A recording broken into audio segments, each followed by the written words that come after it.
Ano 'no, ang mali kasi natin ano, we always try to rely on our system, on system's rule. Hmm, Gano'n, yung parang, "Ay hindi po puwede kasi totoo bawal lang, yan. oo. Ay hindi po puwede kasi ano yung yung hoping tayo na susundin nila yung rules." Sa ganyan, Miss Joey 'no, parang ano lang naman 'no, inisip ko lang. So, sa tingin niyo ba, ano yung makakapag-push sa mga tao to actually pursue extra legal activities na? Pagka nagkaroon tayo ng Yolanda Levels tragedy. I see. Mm. Kasi yung Yolanda, that is the political awakening of many Filipinos. Of our generation strictly, tingin ko, may nag-comment nga rin dito kanina na parang hangga't wala tayong ano, bond na Trauma hangga't bond natin oo, na walang malala. walang event na sobrang bongga na nangyayari, um, hindi tayo magigising, hindi natin mare-realize na sobrang mali talaga ng nangyayari dito sa atin. So parang sa akin kasi, kung mag-overthink kayo sa kay Imee, dahil, "Ay hindi kasi Marcos yan, ganyan, ganyan, ganyan." Aba, mag-overthink na rin kayo sa mga kakampi natin na walang Hindi ginagawa, nagsasalita. Oo, 'di correct. O ba? di hindi na natapos yung pag-ano niyo, Oo, paranoia niyo niyan. oo, naka-ride lang doon sa Duterte, pero walang ambag. Magmamandi na naman, mananaman tayo ng impeachment trial, Diyos mio. Ako talaga, I think things will get worse before it gets better. Yun naman trajectory ng Pilipinas, parang gano'n ng Pilipinas, no? It will get worse first. Kasi mag implode din naman yung mga sila. Ang iniintay ko talaga ay magbardagulan ng mag-break up yung yung magjowa ngayon ng Kakamping at BBM. Di ba Oo. ganun kasi ngayon ang sitwasyon ng DDS, ng Camping at ni BBM. Yung yung yung mga yung mga kakamping noon, sinabi sa mga DDS, bubudulin kayo niyan. Hindi naman tayo naniwala. Mm. Binudol nga Totoo tayo naman. ng biyerna. Tapos sila Mm. naman yung umeksena. Ah. Dahil feeling nila hindi sila bubudulin.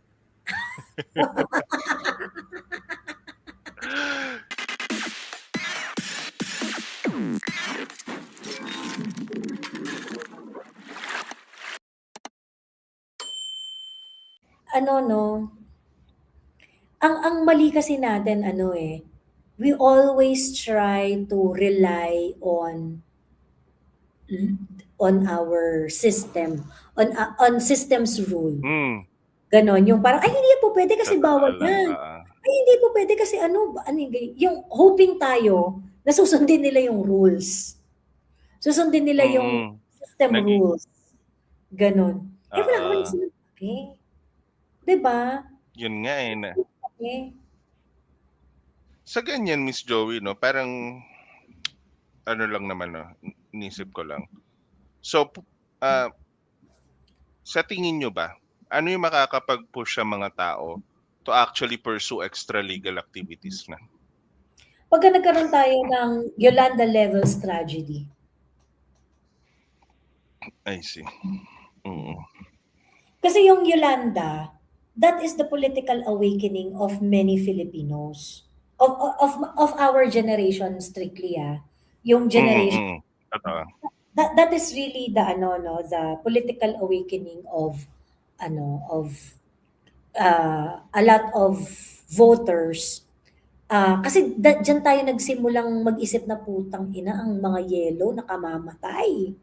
'Di ba? Mm, mm, Ang mm. hindi daw nakamamatay, dun tayo na ano, So parang tingin ko, may nag-comment nga rin dito kanina na parang hangga't wala tayong ano, bond na Trauma hangga't bond natin oo, na walang malala. walang event na sobrang bongga na nangyayari, um, hindi tayo magigising, hindi natin mare-realize na sobrang mali talaga ng nangyayari dito sa atin. So, probably, a huge, huge, huge disaster na would expose incompetence of our government. Ayun, siguro baka gano'n. Ayan, o di kaya sa 44 kasi nung panahon ni Pinoy sunod-sunod, eh, 'di ba? May Mm. Yolanda ka, tapos may sa 44 ka. Kasi yung labas na labas yung inconsistency pagkatapos, yung labas na labas yung incompetency ng mga leaders natin that time. Yes. Pagkatapos Yung may mga namamatay, may mm, namatay. true. So, ayun, tingin ko para matuto yung mga Pilipino, kailangan niyang makakita ng dugo, eh. Blood sacrifice na naman, ano? Kasi, Mm. for example, ba't ba tayo nagka-Duterte? Dahil sa Yolanda, dahil sa Sub 44. Mm. Mm. Naghanap tayo ng alternative dun sa yellow politics. 'Di ba? Yes, sobrang tanda ko yung Yolanda, eh, kasi yun 'di ba yung parang ang daming dumating na mga ano, parang tulong galing sa iba't ibang organisasyon sa labas ng bansa. Tapos Oo. hindi alam kung paano aayusin, tapos ang daming napanis na bigas, 'di ba, yung Hmm. hindi Oo, naipamigay. oo. Ayun. Grabe, So sabi naka ni Philippines viral, hala baka big one, yeah. Baka yung big tignan one. natin. Eh, 'di ba meron ding ano nga, Miss Joey, yung parang El Nino na darating na din, isa pa 'yan. Ano kaya yung ano Siguro 'no, yung sobrang economic defenseless tayo. collapse, ganyan, yung economic collapse na ano.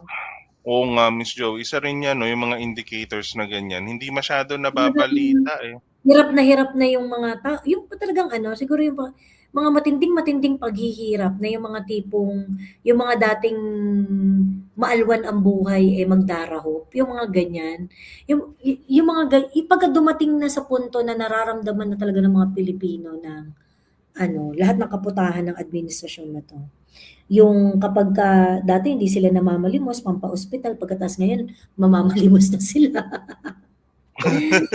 Gano'n. Oo nga, eh, parang Yung gano'n yung level. tingin ko gano'ng level ng ano, eh, ng suffering yung kailangan ng yung umaabot sa personal na level. Yung ramdam na ramdam mo kasi nakikita mo, nararamdaman mo, na Mm. naaamoy mo yung suffering, gano'n. Baka yun. Baka pumasok sa isip ng mga kapwa nating Pilipino yung pagdurusa at saka yung need na baguhin yung sistema, ayun. Yung ano, Miss Joey, tingin niyo, itong kunwari talagang i-frame up nila na impeach si Sara, do you think that would gather enough support para magkaroon ng mass movement na tangina binobobobo niyo kami tapos binaboy-baboy niyo yung proseso, enough is enough? Meron kayang chance mula doon sa ganong klaseng event? Kasi iniisip ko, Miss Joey, dahil nga yung mga galaw nila na ano, parang it leads to actually ano nga, eh, talagang i-impeach nila sa Inday Oo, regardless kahit gaano ka-dubious yung mga gagawin nilang actions to oo. get to that point, eh. Tingin ko kasi puwede talaga siyang mag-ignite ng mass movement kasi Oo. karamihan dun sa mga tao na silent, yung ngayon ha, yung mga silent ngayon, yung ayaw makisawsaw sa politika and things like that. Lahat kasi sila umaasa na merong 2028 election, eh, na iboboto na sila si Inday by 2028. Mm. Kung mako-convict si Inday, di ibig sabihin wala tayong Mm. 2028, ganyan. Oo, So, wala, tanggal it na. it may trigger bigger mass movement. Whether it is enough or not, yun ang hindi ko alam. Ang daming ano 'no, ang daming unknown variables dito sa Mm. sitwasyon natin. Kaya talagang importante na we take this one day at a time talaga, eh, kasi Oo, oo, masisira yung mental health ninyo. Kaya yung oo, mga nag-aano kay Aimee, nagka-cast ng doubt nila, oo. I think saka na lang natin sila problemahin kapag talagang naging problema na sila. Oo, oo. Hindi ba kasi sila problema, eh, na ano Hangga't nakakatulong, eh, di mm, kung may loyalty at kung fake yung loyalty later on, o edi yung benefit ng loyalty na meron ngayon, let's oh. let's Oh, harvest it, let's reap it, 'di ba? correct. Hindi tayo pwede maging choosy ngayon kasi wala naman talaga tayong pagkukuhaan na parang yung mga premium level na mga tipong hindi spotless yung mga character ng Siguro, mga representative oo. natin. Ang sa akin kasi parang ano, yung kagaya nga sa sinasabi ko, no, hindi naman totally impossible yung kinakatakot nung iba. Yung iba kasi na mga na-trauma, ganyan. Totoo din naman po. Hindi naman talaga totally impossible yung mga sinasabi nila na ganyan. Pero hindi kasi tayo pwedeng mag-operate based on your trauma pagdating sa politics. Sorry ha, that's just the reality. So, nagkamali ka, mag-move on tayo dun sa nung 2022 na pagkakamali natin. Let's fight our battle now. 'Di ba? Correct. Importante, you don't ano, you don't want to take over yung mga decision mo na meron kang mga small wins pagkatapos ayaw mong i-recognize yung small wins mo kasi nga traumatized ka. Ganon. So parang, Ayaw mo i-recognize oo, yung reality ng situation. Tama. ayaw mong i-recognize yung reality ng situation ngayon. Kasi nga, natatakot ka dahil baka mabudol ka na naman. Ganon. So parang, you don't trust her. You don't trust her. Just accept all the, Oo, yung positive na effort na oo, nakukuha natin mula sa kanya, 'di ba? diba? Oo, ayun. Sabi niya yung Wody, I don't trust her, sorry. Hindi mo na siya kailangan i-trust eh. Okay lang 'yan kung Diba? hindi mo. Mm. Tsaka bakit ba kasi yung isa ko ring ano diyan, Miss Joey, no, yung question na parang why are you acting as if na parang alam mo yon on a personal level Oo, yung parang I don't yung trust her, I don't trust her. Pag-aalagaan niyo ba siya ng anak ninyo? oo, na parang ganun ba yung tipong kailangan ba yung pwede nyo iwanan sa kanya yung ano nyo for Oo. kids ninyo? Ano ba 'yan? Yung ganyan kasi, no, yung parang I don't trust her, I don't trust her. Yet, you're operating based on your trauma. Na parang hindi mo nare-recognize na so far siya lang naman talaga yung kumikilos. Siya lang isa siya dun sa mga very few, I mean, sorry. Isa siya dun sa mga very few that actually provides some sort of benefit dun sa ano natin, dun sa faction natin, no? Kaya parang again, we are not condoning na you're not trusting her, pero sana be ano naman, be mindful enough na meron siyang silbi. O sige, wag niyo nang isipin yung trust. May silbi ba o wala? Doon na lang Yun doon na na lang lang tayo mag-operate. Yung Oo. kung iboboto niyo siya o hindi siya boboto sa 2020, decision niyo na Oo. yan. 'Di ba? Decision Correct, niyo na yan. oo. Pero yung parang problemahin niyo ngayon, meron naman siyang pakinabang sa atin. Ba't niyo pinoproblema ngayon? I don't trust her. Ay, di wag mong i-trust. Ano bang Oo. trust yung kailangan sa'yo, 'di ba? Pag-aalagaan ka ba paglulutuin mo ba sa kusina, yan? Pag-aalagaan mo Diyos ba ng ko. anak mo, 'di ba? Hindi Ganun mo ba naman yung level ng trust? level Oo. ng ano. Oo, ang loyalty natin ay sa prinsipyo, hindi sa tao. Exactly. Yan yung isipin ninyo. Yung loyalty natin nasa prinsipyo, hindi sa tao. So as long as she is faithful to the principles, 'di ba? O edi bati-bati tayo. Sige. The moment na Oo. mag-betray ka, o dun tayo mag-aaway, 'di Oo, ba? logical. Ganun na. 'Di ba? Parang ano na lang, they are as good as their next action. Ganun na Mm. lang. O sa ngayon, so far, yung mga actions niya nakakatulong naman eh. O di, take it Mm. as it is, di ba? Kasi kailangan din natin matandaan, politics makes Mm. for strange bedfellows, di ba? Na mga, yung mga faction na yan. Oo. Yung ano kasi na parang, I don't trust ganito, I don't trust ganyan-ganyan. Ano ba exactly yung trust na hinihingi ninyo? Ang dami-dami nga natin Oo. kakampi, hindi ako nagtitiwala eh. Mm-mm. Kailangan ba magkaroon kayo ng... Sa totoo lang, ang dami-dami kakampi na hindi ako nagtitiwala. As in, yung to the extent na, hindi ko talaga paglulutuin ng pagkain sa kusina, ganon. Baka duraan yung pagkain ko. Duraan yung pagkain ko, ganon. Yung ganong level. Pero makakatulong ba na mag-ingay Oo. ako at makakatulong ba na ay hindi, I don't trust this guy. Kasi problemado ako dito kasi marami siyang mga red flags na hindi ginawa, etc. etc. So parang sa akin kasi, kung mag-overthink kayo sa kay Amy, dahil ay hindi kasi Marcos yan, ganyan, ganyan, ganyan. Aba, mag-overthink na rin kayo sa mga kakampi natin na Walang Hindi ginagawa. nagsasalita. Oo, Di correct. ba? O di hindi na natapos yung pag-ano nyo, Oo. paranoia nyo niyan. Oo, naka-ride lang doon sa Duterte, pero walang ambag. Di ba? 'Di ba? Yung nakinabang ng gusto, yan, Pambari 4, ang galing-galing mo, 'di ba? Mm. Nakaano ka eh. Ngayon, Mm. wala kami mahita sa'yo at ngayon talagang todo suporta ka na rin kay BBM, 'di ba?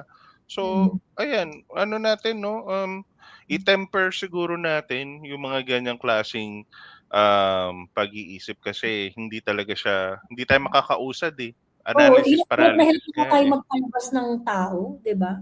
Hirap na hirap na tayo Tama. magpalabas ng tao pagkatapos, ah, Oo, 'di ba yung mm. oo. Nagtawag nga si Senator Imee ng mga parang iba't ibang faction na parang pakiramdam ko sigurado yung iba dun dahil nga ang ano nila, ang guideline nila hindi nila mapagkatiwalaan si Imee kaya hindi Hindi kami nagpunta. pupunta. Oo, hindi natin masabi, 'di ba? Yun ganong level yung epekto ng ganyang klaseng pag-iisip. Para sa Mm. panahon ngayon, hindi tayo puwedeng kung puwede wala tayong luxury para makapamili kasi. Kung meron sana okey lang, eh, sa sitwasyon natin ngayon Mm. talagang puta kahit na manlimos sa kalsada ng suporta kailangan nating gawin para magkaroon tayo ng konting traction. Mm. Kaya Totoo. ayun, ang ano, nakakapikon Mm. na ang dami nating balakid, pati sarili natin, eh. Tapos ang naano ko yung parang hindi na tayo naka-move on sa mga ganitong ka-cheap na pinag-uusapan. Yes. 'Di ba Pagkatapos tayo pag ako nagsasalita dun sa mga ganong bagay, parang, hindi, bata ka kasi ni Amy, double agent ka, putang inang conversation yan. 'Di ba? nakakaumay, 'di ba? Na parang I said my piece na wala pa ding period 'yan. Kaya Sobrang cheap pa. Sobrang cheap. Yung parang, na, matatapos na yung ano, ang tawag dito, ay hindi pala kaka-elect lang pala ni Amy, no? Ganun. hmm. Pero I just find it so ridiculous yung problemahin muna natin kung paano natin papalabas yung mga tao. Oo, parang sobra namang layong side quest niyan, yung kung paano natin mate-temper yung ano. Tsaka again, may pakinabang kasi, doon na lang kayo, kung may pakinabang o wala, 'di ba? Kaso Yun. ano Kung may ba? pakinabang o wala, kung may pakinabang, o di kunin natin yung pakinabang. Ngayon, kung Mm. kunwari, mayroon talagang betrayal na nangyari, o we deal with it accordingly. 'Di ba? Correct. We deal with it accordingly, ganyan. Ayun, anyway. Sas, meron ka ng last words para makatulog na tayo dahil 3:21 na ng umaga? Well, ang last words ko ay Monday na naman. Mag-Monday na naman, mananahirapan tayo ng impeachment trial, Diyos mio. Hindi na natuloy yung schedule natin ng 10 p.m. Na-late ka, bakla ka. Nakatulog na tuloy. Oo, wow. Sabi ko naman sa mga tao, gisingin nyo na si Sas kasi ano. Ayan. Nakatulog na ako. So, ano bang last words ko? Ang last words ko ay, ako talaga, I think things will get worse before it gets better. Yun naman trajectory ng Pilipinas, parang gano'n ng Pilipinas, no? It will get worse first. Kasi mag-i-implode din naman yung mga sila. Ang iniintay ko talaga ay magbardagula ng mag-break up yung yung magjowa ngayon nakakamping at BBM. Hindi ba ganyan naman sa mga magjowa? Yung una, may, di ba, yung una, naging sila. Tapos nagkahiwalay. Tapos merong umeksena. Ako na magiging joy. Akala naman nung umeksena na magiging jowa, siya yung makakapagpabago or makokontrol niya yung I can fix him, ano? lalaki. I can fix him drama. I can fix him. Makokontrol niya yung lalaki. Baka-feeling niya siya yung chosen one sinugo. na talaga. Sinugo ng Panginoong Diyos para mabago yung lalaki. Yung mga ganyang babae. Yeah. I can fix him Nagbago nga. siya para I sa can, akin. I can Oo. heal a broken boy. Oo, tapos, di ba, oo. ganun kasi ngayon ang sitwasyon ng DDS, ng camping at ni BBM. Yung, yung mga yung mga kakamping nun, sinabi sa mga DDS, bubudulin kayo niyan. Hindi naman tayo naniwala. Mm. Binudol nga Totoo tayo naman. ng biyerna. Tapos sila naman yung umeksena. Dahil Ah. feeling nila hindi sila bubudulin.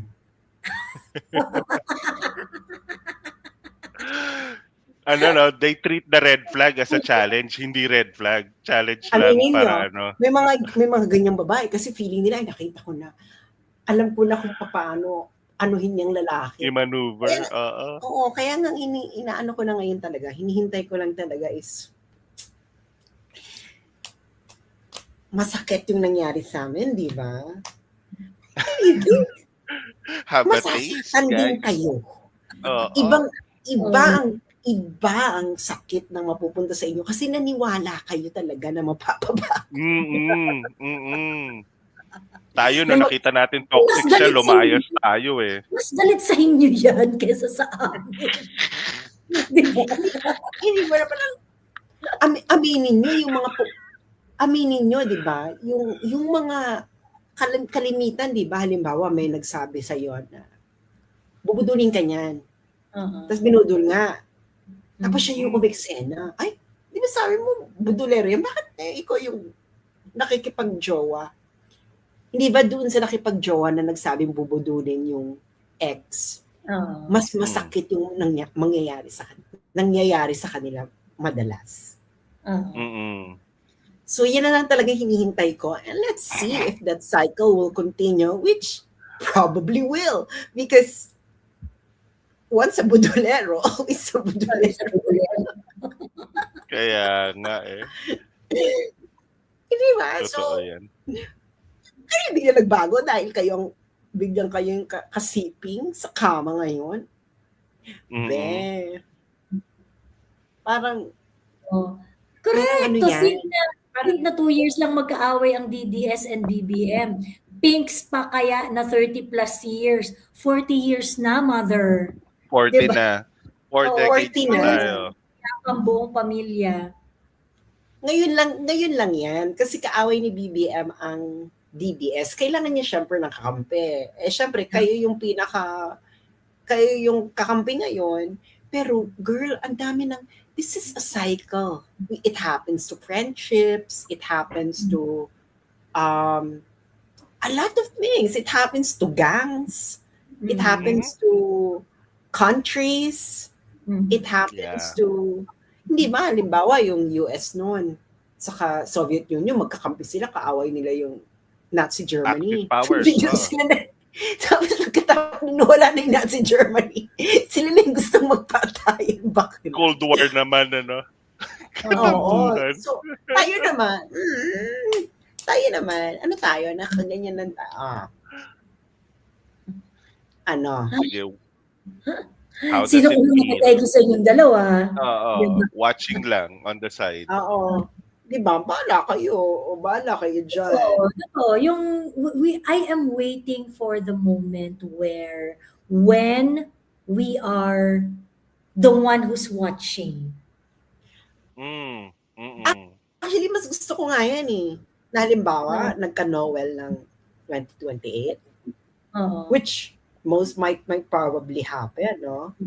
Or kung hindi ma-impeach si Sara, magno-Noel, syempre, ikaw naman, kakamping ka, okay na, sige na. Basta tayo, power sharing tayo, BBM, ganyan. Syempre, yung LBM group naman, power sharing tayo, ganyan. Tapos, nanonood na lang tayo. Tignan nga natin yung power sharing na yan.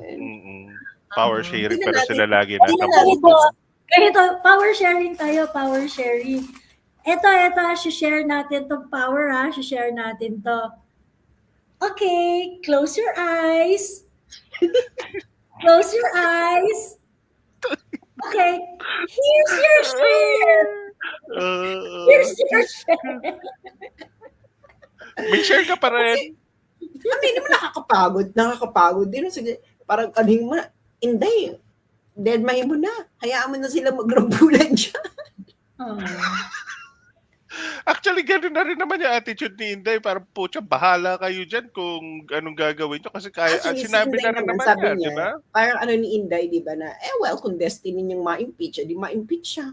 O di deadma, bumalik na lang siya uli sa law practice, ganyan.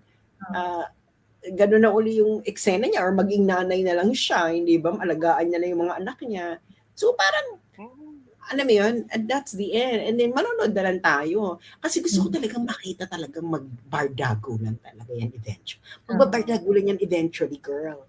Like, kaya siguro rin, di ba sinabi ko nga sa inyo na, kaya siguro rin, ayaw rin ma-impeach. Gusto lang i-drag ni ng LBM Group si Inday sa dumi, sa mud.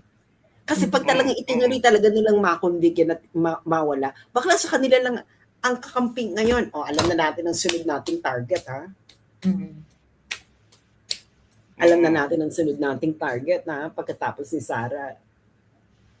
Mas madali silang target, eh. Oo. Hindi nila nakikita yun, na parang talagang sila na bilib sila sa sarili nila. Pre.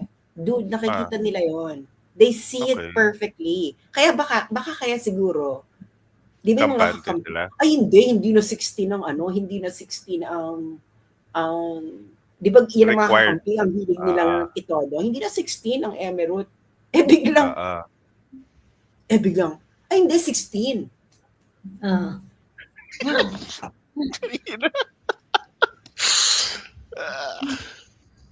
Hindi naman nakikita ko nilalaro kayo. Dito, sa Romualdez, Lisa, at saka Bongbong na side, si Martin yung nagpo-push na ibawasan yung threshold. Oo. Ibawasan yung threshold. Okay. Kasi gusto niyang tumakbo eh. Tatakbo yung presidente. Gusto niyang tumakbo. Si Martin. Syempre, pag tumakbo siya, kaya niya nang pabagsakin yung mga kakamping. Diyos ko, i-reveal lang niya. Ito yung mga nakatanggap ng mga nakatanggap sa inyo. Pumirma. May mga bayad kayo, mga MOOE ninyo, mga hype kayo. Hindi ba? So, pero itong si LB, gusto lang talaga nilang bakla, patikim lang. Bakla ko ba? Payanig lang yung gusto ng LB. Oo, gusto lang nilang wag naman kami masyado nga sa amin ng attention ng bayan. Ibaling na lang natin kay Inday uli, ganyan. Bakla, kung ikaw, nagmamadali kang tanggalin si Inday, bakit mo papakabain ng 7 months? Totoo. What for? Bakit mo pakakabain hanggang 2027? Correct. Bakit? Pwede mo namang 2 buwan lang yan.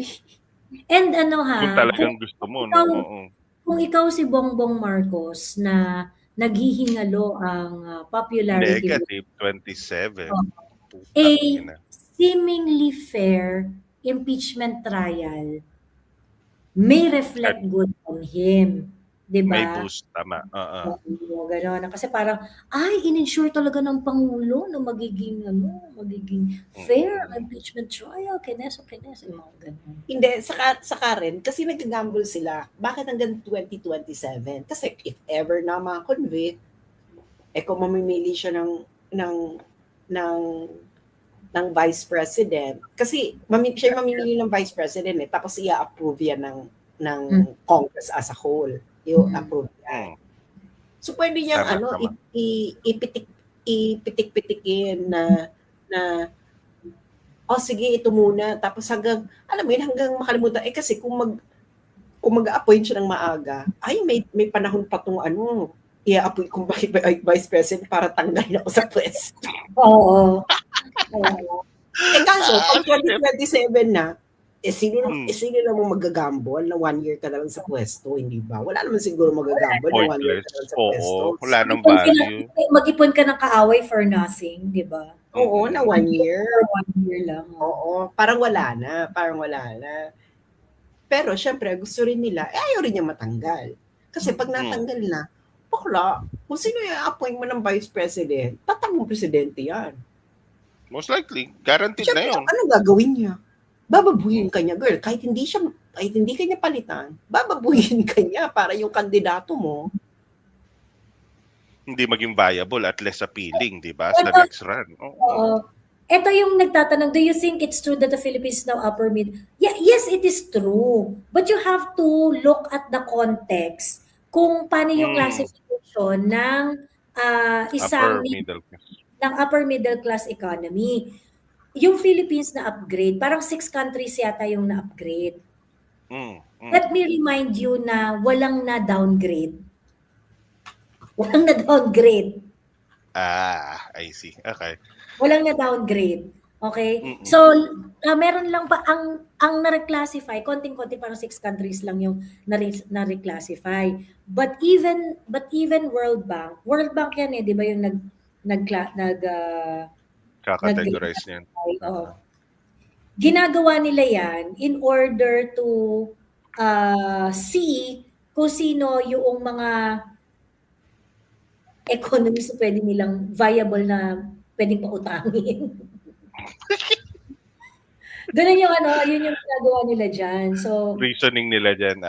oo, para doon talaga yon. So,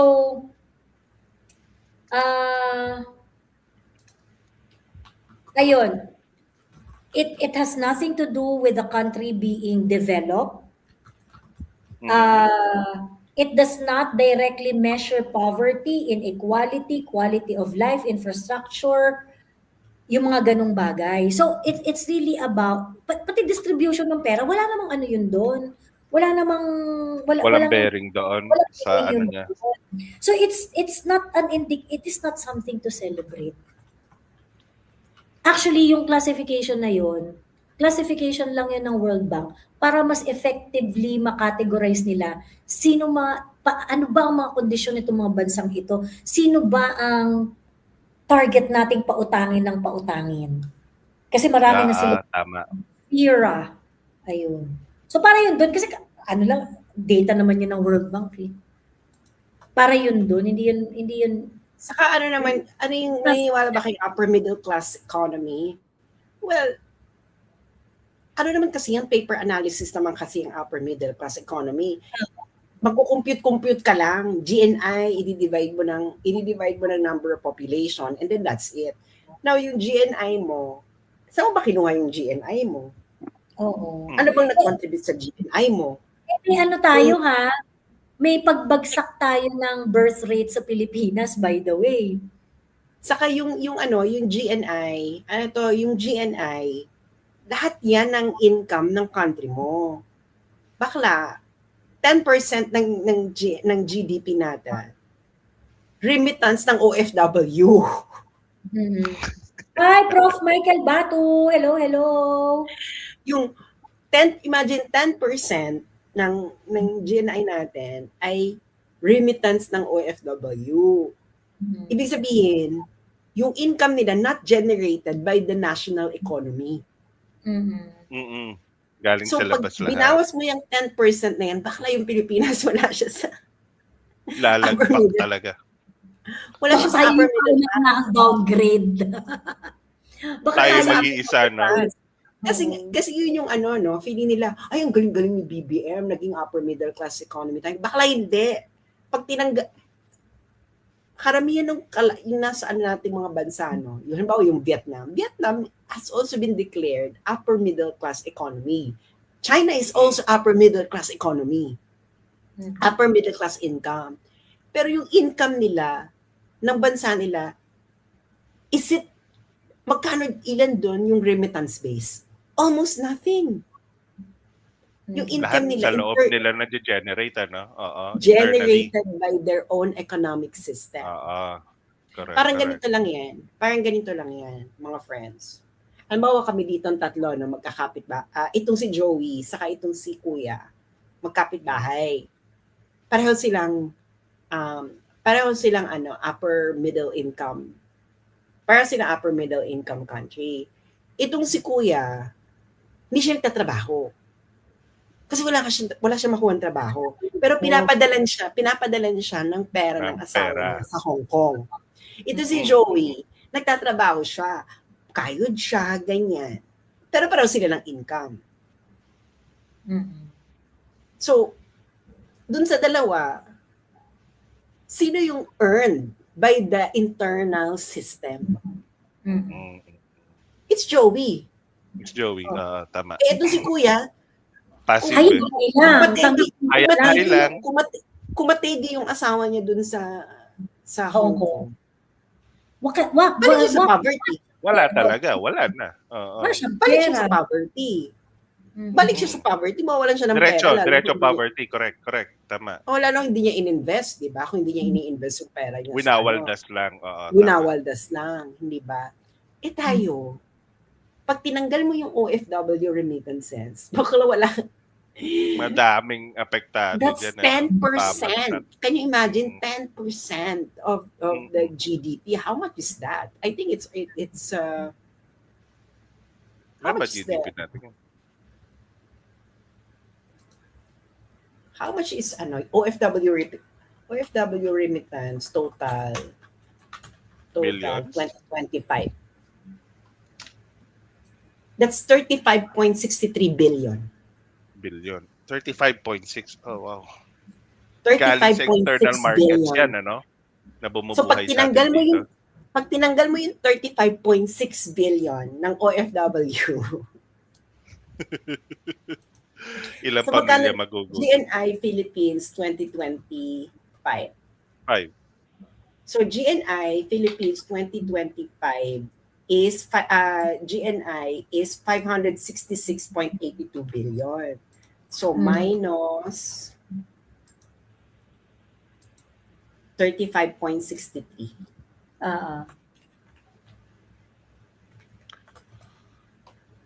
Jesus. Ano ka lang, meron ka lang 531.19.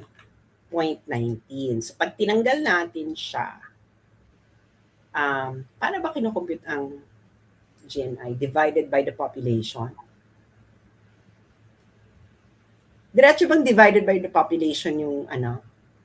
Ano ba population yung ginamit sa ano? Sa Hindi ko sure. Hindi ako nagtatrabaho eh. Antay lang ako remittance eh.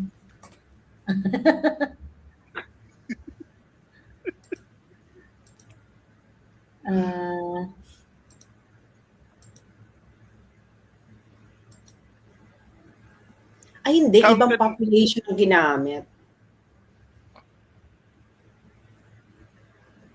Counted na rin ba dyan sa OFW yung mga external earnings? Ito kasi kanina sinasabi yung mga virtual assistants, di ba? Meron din kasi mga ganun, di ba? Na parang outsource yung pera. Oh, yung mga outsource. Counted din ba yan? Yung galing, yung outsourcing, ganyan, etc. Kasi marami na ngayon nag-outsource, ina-outsource sa, diba? sa Pilipinas. So pag binabaan mo yan, ang dami mo pong binabaan. Kasi wala ka namang manufacturing sa Pilipinas. Bagsak yung manufacturing. Hindi tayo nakaabot sa ganun, eh, no? Wala tayo industrial industry. Wala kang industry, wala kang... Correct. Saka maano pa niyan, yung pera, kung meron kang GNI na ganyang kalaki, bakit yung infra mo hindi katulad at least ng Vietnam? Tama. Oo. Hindi pareho lang naman kayong upper middle income country. So, ibig sabihin, pareho kayong upper middle income country on paper. Parang ito si Kuya, saka si Joey, yung example ko, si Joey, nagtatrabaho siya, sarili niyang pera, tapos ang ginagawa niya sa pera niya, pinapaganda niya yung bahay niya. Yes. Pero on paper, pareho sila ng income ito ni Kuya. So, pag kinumpare mo yung bahay nila, bakit mukha naman hindi namang upper middle income country? Mukhang barang-barang yung isa. Oo. Pareho lang naman sila ng income. So, sa katitira, sino yung qualitatively looks masasabahan like mo, middle income correct. country? Hindi kay Joey. Yeah. Oo. So, iba kasi yung quantitative, no? The quantitative is just like you compute the math. Pero the math doesn't tell you anything whether you are actually living yung an upper details, middle how income they country came up. life. Tama. Yeah, you look at the qualitative difference. So, True. titingnan mo siya.